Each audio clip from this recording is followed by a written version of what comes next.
Fy her I yma yn y crwys yw arloesi, I geisio cyflwyno ffydd mewn ffordd ffres ac arloesol. Felly dwi am gynnig her I chi heddiw. Am y 7 diwrnod nesaf rydw I yma i'ch annog chi ddechrau pob diwrnod gyda gweddi. Dwi'n siŵr y bydd yn cael effaith bositif ar eich dydd, eich perthynas â phobl eraill, heb sôn am Dduw. Ac mwyn rhoi strwythur I chi, dwi am gynnig fframwaith 5 piler, syml, mwyn sicrhau fod y weddi yn un cynhwysfawr ac yn effeithiol mwyn gwneud yn fawr o'r amser gwerthfawr gyda Duw. Yn y gorffennol, doeddwn I ddim cweit yn gwybod beth i'w ddweud wrth weddio, ac ofn nad oeddwn i'n gwneud y peth yn iawn. Mae cael canllaw wedi wneud gwahaniaeth mawr I fi, a dwi'n siŵr yr un peth gyda chi. Dechrau yr arfer yw'r peth anodd. Dechreuwn gyda'r cam cyntaf yn syml iawn, cydnabod Duw yn y bore. Mae dechrau eich diwrnod drwy ganolbwyntio ar ddechrau newydd gyda diolchgarwch yn fendithiol.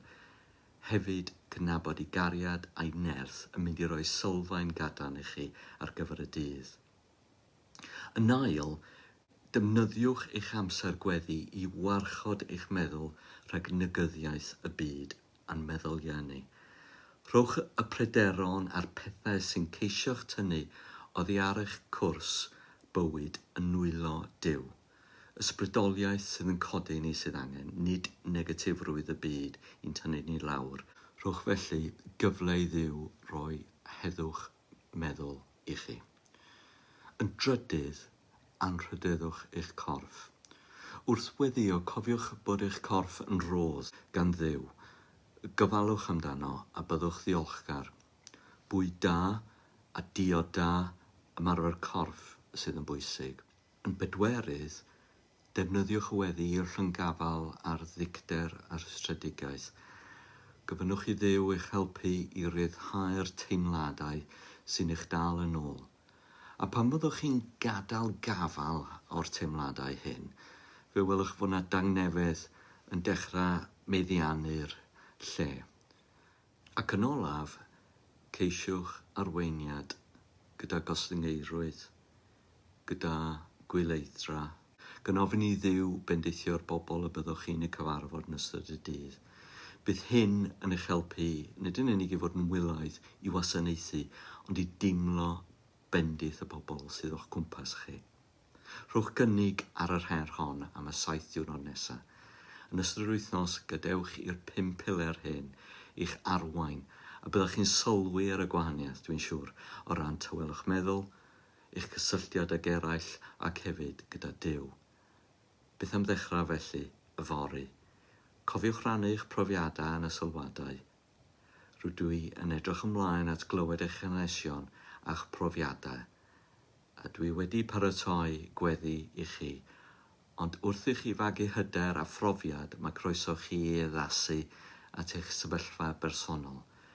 Dyma ffordd syml I gofio'r 5 piler gan ddefnyddio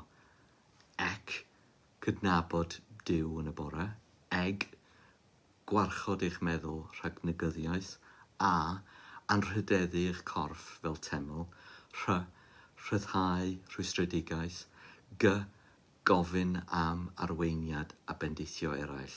Bydd y weddi hon dim ond yn cymryd chydig funud o'ch bywyd, ond mi yw'n y bydd yn drawsnewidiol i'ch profiad heddiw ac yfory wedyn.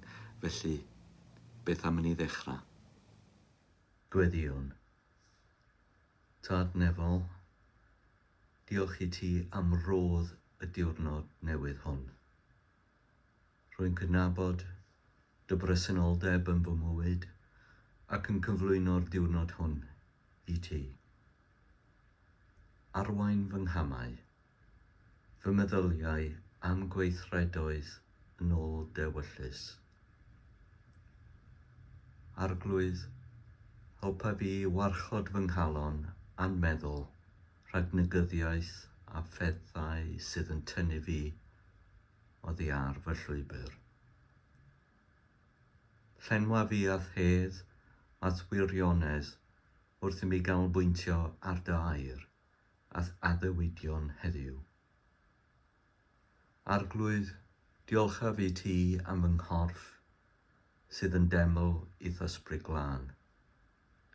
Helpa fi i'w anrhydeddu gyda bwyd iach, ymarfer corff a gorffwys.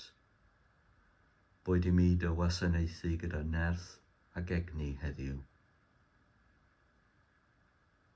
Dad Nefol, rwy'n rhyddhau unrhyw ddicter, chwerwedd a rhwystredigaeth o ddoe. Dysga fi i fadda i eraill fel y gwneithos ti fadda i mi. Fel y gall fy nghalon fod yn rhydd ac mewn tangnefedd. Arglwydd, madda i mi pan fyddaf yn rhuthro drwy'r diwrnod heb geisio dy arweiniad. Heddiw, rwy'n dweud, nid fy ewyllys i, ond dy ewyllys di.